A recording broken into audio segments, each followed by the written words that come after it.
ચલો આજના વિડીયોમાં આપણે આંકડાશાસ્ત્ર ચેપ્ટર નંબર 1 બરાબર સૂચકાંક એના આપણે એક સૂત્ર જોશું અને જે ચોપડીમાં તમને સ્વાધ્યાય 1.1 આપ્યો બરાબર ને એનો પહેલો દાખલો આપણે જોશું આજના વિડીયોમાં બરાબર ને. તો સૌથી પહેલા સૂત્ર જોઈ લો. જો આ ચેપ્ટરમાં તમને સૂત્ર આવડશે તો જ તમે દાખલો ગણી શકશો બરાબર ને. તો સૌથી પહેલા તમને આપ્યો સૂત્ર કયું? ભાવ સાપેક્ષ. એનું સૂત્ર જોઈ લો. ચાલુ વર્ષનો ભાવ અને આધાર વર્ષનો ભાવ. જો તમારે આને શોર્ટમાં લખવું હોય તો શું લખવાનું? P1 અને P0 બરાબર ને. P1 અને P0 કોને કહેવાય? P એટલે જો P એટલે પ્રાઇસ થાય. શું થાય? થાય કે ના થાય? હા કે ના? અમે આયા જો 0 આપ્યો છે ને 1 લગાવ્યો. હવે એક રીતે લગાશે તો જો જેમ કે 2015 આપ્યું છે તમને, 2014 આપ્યું છે બરાબર ને. હવે તમારા બે કિંમત જે વર્ષ આપ્યા છે બરાબર ને એમાંથી નક્કી કરવાનું કે આપણે અત્યારે કયું વર્ષ ચાલે? 2026. એની નજીક કયું વર્ષ? 15. તો અહીંયા 1 લાગે. શું લાગે? હે ને? શું લાગે? અને જે પાછળનું વર્ષ એને શું લાગશે? 0. એટલે લાગશે P1 અને શું લાગશે? P0. સમજી ગયા? P1 અને P0 કેવી રીતે લગાવવાનું? ચલો પછી બીજું છે સૂચકાંક. સૂચકાંક એટલે આ શું કહેવાય? એમાં ચાલુ વર્ષની ચલની કિંમત અને આધાર વર્ષની ચલની કિંમત. એમાં P1 ગુણ્યા 100 અને P0 બરાબર ને. એના પછી શું છે? વસ્તુનો જ્યારે બી રકમમાં તમારે શું શોધવાનું હશે ભાઈ? ભાવ સાપેક્ષ બરાબર. તો તમારે પહેલા આઈ શોધવો પડશે. પહેલા સૂત્ર મૂકવાનું. તમારે શું મૂકવાનું? હે ને? એટલે P1 છેદમાં P0 ગુણ્યા 100 ભાગ્યા કેટલા કરવાના? n બરાબર ને. ચલો એના પછી શું છે? અચલ આધાર બરાબર ને. એટલે આ ટોટલ 4 રીતો છે. કેટલી? અચલ, પારંપરિક, અચલમાંથી પારંપરિક અને પારંપરિકમાંથી અચલ. એનો એક દાખલો એક્ઝામ પૂછાઈ શકે બરાબર ને. ચલો પહેલું શું છે ભાઈ? અચલ. અચલનો શું છે ભાઈ? ચાલુ વર્ષની ચલની કિંમત અને આધાર વર્ષ ગુણ્યા શું કરવાનું? શોર્ટમાં લખું તો આવી રીતે લખી શકો તમે બરાબર ને. એના પછી શું છે? પારંપરિક. શું છે? પરંતુ એ જ ચાલુ વર્ષની ચલની કિંમત અને અગાઉ વર્ષની ચલની કિંમત શોર્ટમાં લખવું હોય તો બરોબર ને. એના પછી જો ચલમાંથી શેમાં કન્વર્ટ કરવું તમારે? એટલે અચલમાંથી શેમાં કન્વર્ટ કરવું? પારંપરિકમાં. સમજી ગયા? તો એનું સૂત્ર જોઈ લો કે ચાલુ વર્ષનો અચલ આધાર સૂચક કયો? બરોબર ને. અચલ ચાલુ વર્ષનો કયો? એ બધું તમે સમ ચાલશે ત્યાં શીખવાડીશ બરોબર ને. પછી અગાઉ વર્ષનું શું કરવાનું ભાઈ? અચલ. સમજી ગયા? ચલો એના પછી પરંપરામાંથી શેમાં કન્વર્ટ કરવાનું? હવે ધ્યાન રાખજો. હવે જો અચલ આધાર સૂચકાંક એટલે કે ચાલુ વર્ષનો પારંપરિક હે ને અગાઉનું શું લખવાનું? અચલ. ગુણ્યા ભાગાકારમાં કેટલા લેવાના? 100 બરોબર ને. પછી બીજા 3 સૂત્ર કેટલા? લાસ્પિયર, પાસે અને ફિશર બરોબર ને. શું? લાસ્પિયર, પાસે અને ફિશર. આ જે સૂત્રનો દાખલો છે તમને સેક્શન F માં પૂછાશે. પહેલો દાખલો કયો? આ જે 3 સૂત્ર તમને આપ્યું કા સમજી ગયા? જો લાસ્પિયર એટલે જો L લખ્યો છે લ એટલે શું લખવાનું? L. જો જેમ કે પ એટલે P થાય એટલે IL અને IP લખવાનું. આ તમારે 1000 લખવાનું. શું લખવાનું? આ લખ્યું છે જો બતાવું તમને કેવી રીતે લખવાનું સૂત્ર. આ 1000 લખી તમે. હવે તમે ખાલી લખવાનું શું? ખાલી જો P Q P અને Q. હવે 1000 લખવાના પાછા જો 1 0 0 0. ખબર પડી સૂત્ર આવી રીતે લખતા? PQ બરાબર ને. પછી 1000 એ રીતે અહીંયા 1101 લખવાનું. શું લખવાનું? જો 1101 પેલા PQ P અને Q પેલા 1 1 0 અને 1. ખબર પડી સૂત્ર યાદ કરવાના. એટલે પહેલામાં શું 1000 લગાવવાના, બીજામાં શું લગાવવાનું? 1100. સમજી ગયા? પૈસા શું છે? ફિશર બરાબર ને. ફિશર નું સૂત્ર શું છે? IL ગુણ્યા IP બરાબર ને. અને બીજું છે આદર્શ સૂચકાંક. કયો? આદર્શ લખેલું છે. તો આ જે બેઠા તમે બે સૂત્ર છે ને એ તમારે શું બ્રેકેટમાં મૂકી દેવાના રૂટમાં અને ગુણાકાર શું કરી દેવાનો? 100 બરાબર ને. ચલો એના પછી જીવન નિર્વાહ ખર્ચનો સૂચકાંક બરાબર ને. એમાં બે રીતો. કેટલી? એક તો કુલ ખર્ચની રીત અને કૌટુંબિક બજેટની રીત. કઈ? સમજી ગયા? કુલ ખર્ચની રીત અને હવે જો આ જે કુલ ખર્ચની રીત છે એ કઈ રીતો હશે? આ બંને રીત જે આપણે આગળ ભણી ગયા ને. કઈ રીત? લાસ્પિયર અને પાસે. કઈ? અને જે કૌટુંબિક છે ને આ સેમ સૂત્ર છે ને જોઈ લો છે કે નહીં. પણ તમારે જોવાનું રકમમાં શું આપ્યું આપણને એ પ્રમાણે સૂત્ર વપરાશે બરાબર ને. ચલો એના પછી શું છે? બજેટ સોરી કૌટુંબિક બજેટની રીત હે ને. અને IW વાળો દાખલો શું કહેવાય? ઓકે જો અમુક વાર શું હશે રકમમાં તમને ના I આપ્યો ના W આપ્યો હતો બરાબર ને. તો જ્યારે I શોધવા માટે સૂત્ર છે કે P1 છેદમાં P0 ગુણ્યા 100 બરાબર ને. I એટલે સૂચક આંકીય. શું કહેવાય? હે ને? ડબલ્યુ એટલે ભાર કહેવાય. શું કહેવાય ભાઈ? શું કહેવાય ભાઈ? સમજી ગયા? તો P0 અને Q0 એના પછી છે નાણાંની ખરીદ શક્તિ. ઉપર શું મૂકવાનું તમારે? 1. નીચે શું લખવાનું? એટલે રકમમાં આપ્યું જશે, બરોબર ને? ચલો એના પછી શું છે? વાસ્તવિક વેતન. શું? તો ઉપર વેતન મૂકવાનું, નીચે શું? જીવન નિર્વાહ, અને શું કરી દેવાનું? 100. સમજી ગયા? હા કે ના? ચલો હવે પહેલો દાખલો તમે સ્વાધ્યાયમાં આ રીતે આપ્યો છે. દેખાય સ્ક્રીનમાં જોઈ લો તો, બરોબર ને? ચલો જો હવે સૌથી પહેલા જો દાખલો આપણે વાંચી લેવાનો. પહેલા શું કરવાનું? હરકી રીતે પેલા દાખલો વાંચો, ખાલી લખવા ખાતર લખવાનો નહીં, બરોબર ને? પેલા વાંચો, રકમમાં સમજો આપણે કઈ રીતે ગણવાનું. તો વાંચીએ આપણે. એક શહેરમાં કારખાનામાં કામ કરતા કામદારોનું જૂથ કેટલું ભાઈ? 2008 થી લઈને 2015, બરોબર? સરેરાશ વેતન આપ્યું છે. એમાં આપણે બે રીત, એક તો કઈ રીત વાપરવાની છે, અને જે આધાર વર્ષ છે શું લેવાનું તમારે? સમજી ગયા? આપણે આ દાખલો 3 રીતે ગણવાનો. કયો? એક તો અચલ આધારે, એક તો બીજી શું છે? પારંપરિક આધારે, અને પછી શું છે? સરેરાશ. એટલે 2011 થી લઈને 2013 નો શું લેવાનું? સરેરાશ. હવે પહેલા આપણે શું જોઈએ? અચલ આધારે. એનું સૂત્ર જોઈ લો. ચાલુ વર્ષની ચલની કિંમત ગુણ્યા 100, અને પછી ભાગાકારમાં શું આવશે? આધાર વર્ષ. અને આધાર વર્ષ આપણે શું લેવાનું? એટલે તમારે શું કરવાનું? 2008 માં જે કિંમત છે શું લેવાનું?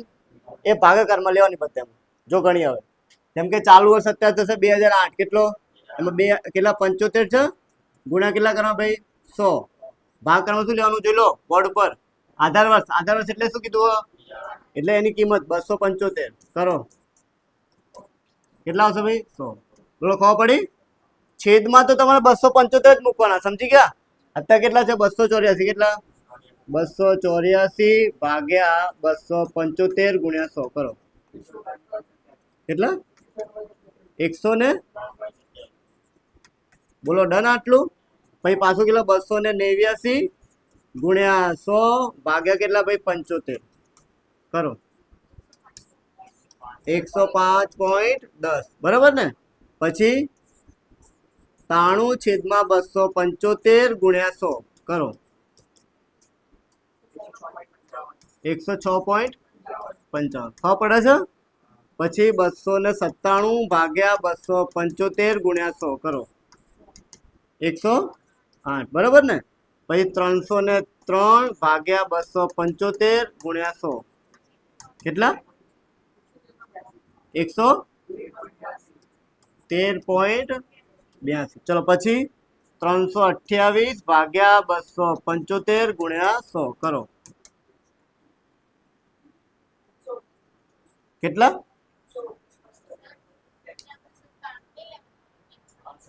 ક્યાં? Okay, sorry. ચલો ચલો. હા, ઓકે, જઈ શકો તમે લોકો. હા. ચલો 93 કેટલા? હવે કરો તો આન્સર લાવો. બરાબર? આન્સર તો બરાબર ને? બરાબર ને? ચલો આનું કરો, લાવો. 119.27. હવે આ જો 345 ભાગ્યા 275 ગુણ્યા કેટલા ભાઈ? 100 કેટલા? 125.45. બોલો ડન. ખબર પડી ગઈ? અચલ આધાર ખબર પડી ને? ચાલુ વર્ષ એટલે 275. આધાર વર્ષ શું લેવાનું આપણે? એટલે 2008 માં જે કિંમત આપી છે ને એ બધાને છેદમાં મૂકવાની. દેખાય? સમજી ગયા? ખાલી ઉપરની કિંમત બદલવાની તમારે. હવે લેવાનું છે પારંપરિક. શું લેવાનું? પરિત. એમાં સૂત્ર જોઈ લો. ચાલુ વર્ષની ચલ કિંમત, બરાબર ને? સમજી ગયા? પછી આ લખવાનું અગાઉ વર્ષની ચલ કિંમત ગુણ્યા 100. ચાલુ વર્ષ તો આટ લેવાનું આપણે, ગુણ્યા શું કરવાનું ભાઈ? 100. હવે અગાઉ વર્ષની ચલની કિંમત તમને આપી તો એને લઈ લેવાનું. શું કરી દેવાની? જે 275 આપી છે ને એ કરો. એટલે 100 આવશે. હા કે ના? હવે જો આ 284 લખું. જોજો હવે આ સમજવાનું છે આપણે. જો હવે જો ઉપર તો અગાઉ વર્ષની કિંમત નથી, કારણ કે આ 2008 હતા ને, એના પહેલા 2007 ની કિંમત આપી નહીં આપણને, તો આપણે એને લઈ લીધી. હવે જો જયારે 2009 માં ગણ્યા તો એના અગાઉની કિંમત કઈ થાય? એટલે 275 છેદમાં મૂકવાના. સમજી ગયા? કરોડો 103. ચલો હજુ હવે કેટલા છે 289 289 100 કેટલા ભાગાકારમાં લઈશું આપણે કેટલા હા 284 કરો 101 પોઈન્ટ ચલો એના પછી કેટલા ભાઈ 93 અને છેદમાં લખવાનું 289 ગુણ્યા 100 કરો 138 ચલો એના પછી જો 297 કેટલા 297 ગુણ્યા 100 ભાગાકારમાં 293 કરો 101.36 36 ને 37 ઓકે 37 કેટલા ભાઈ પછી 303 ગુણ્યા કેટલા કરવાના 100 ભાગાકારમાં કેટલા લેવાના આપણે ભાઈ 297 કરો 105.39 ચલો પૈસા 328 ગુણ્યા 100 ભાગ્યા કેટલા કહીશું ભાઈ 313 કરો હા 104.79 79 ચલો 345 ગુણ્યા 100 ભાગ્યા કેટલા કરવાનું ભાઈ 328 કરો 100 બોલો ખબર પડી ગઈ હા કે ના બોલો બરોબર ચલો હવે બીજું કરવાનું તમારે સરેરાશ લેવાનું હજુ સરેરાશમાં શું કરતો જો આપણે શું લેવાનું કે 2011 થી લઈને 2013 ની આપણે સરેરાશ લેવાનું બરોબર ને તો પેલા સરેરાશ લેવા આવજો પેલા 11 આ દેખાય એટલે જો આ સરવાળો કરવાનો 293 પ્લસ પછી કેટલા કરવાના 297 પ્લસ કેટલા 313 ત્રણ સંખ્યા થઈ ને છેદમાં 3 મૂકવાના હવે ટોટલ કરવાનો 903 ભાગ્યા 3 કરો